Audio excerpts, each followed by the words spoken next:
शेती आहे, इथे आरोग्य सेवा चांगल्या आहेत आणि शिक्षण चांगलं आहे. म्हणजे खूप चांगलं शहर म्हणून पुण्याकडे बघितलं पण जर बघितलं तर ग्रामीण भागातून एवढ्या मोठ्या प्रमाणात लोक इथे शिकायला येतात आणि अशी घटना घडते. आता तुम्ही दखल घेण्यासाठी आलात, काही बोलणार आहात तिथं, काही प्रशासनाशी बोलणार आहात, त्यांच्याशी बोलणार? अर्थातच आम्ही प्रशासनाला विनंतीही केलेली आहे आणि महाराष्ट्राच्या सरकारला की एक तर ही घटना इतके दिवस उघडची आलीच नाही. अटक जेव्हा राष्ट्रवादी काँग्रेस आणि काँग्रेसचे महाविकास आघाडीचे नेते त्यांच्या कानावर ही घटना आली आणि मी माननीय मीडिया आणि वर्तमानपत्रातल्या सगळ्या तुमच्यासारख्या जबाबदार संवेदनशील मीडियावाल्यांचे मनपूर्वक आभार मानते की तुम्हीही हा विषय लावून धरला आणि आम्ही ह्याचा फॉलोअप करणार आहोत.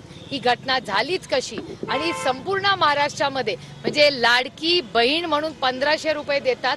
तुमच्याच चॅनलवर मी पाहिलेलं आहे की अनेक महिला आई बहीण ज्या मावशी आहेत ज्यांच्या लेकी आहेत ते म्हणतायत तुमचे 1500 आम्हाला रुपये नको, आम्ही 2000 रुपये देतो पण आमच्या मुली सुरक्षित ठेवा. ताई, यासाठी म्हणजे महाविकास आघाडीला सीपी ऑफिसच्या बाहेर देखील आंदोलन करावं लागलं होतं. प्रशांत जगताप स्वतः होते. या ठिकाणी त्या आंदोलन केल्यानंतर सुद्धा अजूनही ऍक्शन झालेले नाही, म्हणून मान्य सुप्रियातांच्या नेतृत्वाखाली आम्ही आंदोलन करतोय. महाविकास आघाडीने जर दणका दिला नसता, आमचे सामाजिक जे काय सहकारी आहेत, इथं महिपाल वाघमारे, यशवंत नडगम आहेत, आज तर आमचे मान्य जयदेवांना गायकवाड, ही सगळी मंडळी आहेत. ही सगळी मंडळी फक्त एवढ्याच गोष्टीसाठी आहेत की वाडिया कॉलेज हे या महाराष्ट्रातलं एक नका एकूण खूप नका विख्यात कॉलेज आहे.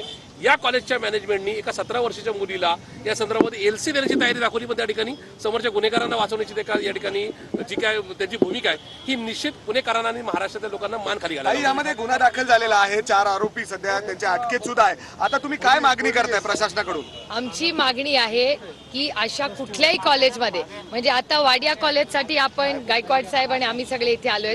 ही घटना पुण्यात आहे, सायमल्टेनियसली मुंबईमध्ये अशी घटना झालेली आहे. मुंबईमधल्या हॉस्पिटल्समध्ये ज्या मुली राज्यातून शिकण्यासाठी येतात, डॉक्टर होऊ पाहतात, त्यांच्यावर अत्याचार होतात, तिथल्या डॉक्टरांवर ऍक्शन घेतलेली नाही अशी सातत्याने गोष्ट कानावर येते. म्हणजे मग महिला सुरक्षितता नाहीये का? हे प्राधान्यच नाहीये या असंवेदनशील सरकारचं. अर्थातच आम्ही हे सातत्याने म्हणतोय. लोकांना आवडत नाही, भारतीय जनता पक्ष माझ्यावर नाराज होतं, पण मी डेटा सांगते. डेटा असा सांगतो या राज्यातला की महिलांवरचे अत्याचार हे ट्रिपल इंजिनचं खोके सरकार आल्यापासून वाढलेलं आहे. वर्दीची भीतीच राहिलेली नाही. काल बारामतीला जी घटना घडली धक्कादायक होतं. मूल कॉलेजला चाललंय, दुसरा येऊन कळतं. काल बारामतीला घटना झाली, इंदापूरला झाली, पुण्यात होते. ड्रग्सची केस आपल्याच पुण्यात झालेली आहे. कोयता गँग आपल्याच पुण्यामध्ये, हिट अँड रन आपल्याच पुण्यात. म्हणजे प्रशासन करतंय काय या राज्यात आणि वर्दीची भीतीच नाही. ज्या वर्दीचा सार्थ अभिमान आम्हाला महाराष्ट्राच्या पोलिसांचा आहे, पण मग गृहमंत्री काय करतायत? त्यांनी उत्तर द्यायला पाहिजे या सगळ्या गोष्टींचं. आमची मागणी आहे की महाराष्ट्रातली प्रत्येक लेक आणि नागरिक हा सुरक्षितच असला पाहिजे. यांचं income tax, CBI, ED, ice हे कसं एवढं जोरात चालतं नेहमी. मग जेव्हा महिलांची सुरक्षितता येते